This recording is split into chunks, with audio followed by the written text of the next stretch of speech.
வாலிப வயது.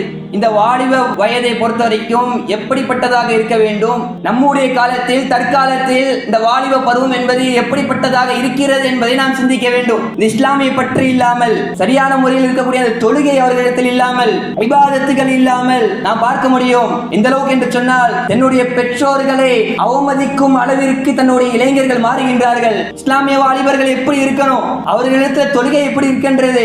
அல்லாஹ்வுடைய தூதர் முஹம்மது ரசூலுல்லாஹி ஸல்லல்லாஹு அலைஹி வஸல்லம் அவர்கள் இந்த தொழுகை குறித்து எப்படி சொன்னாங்க?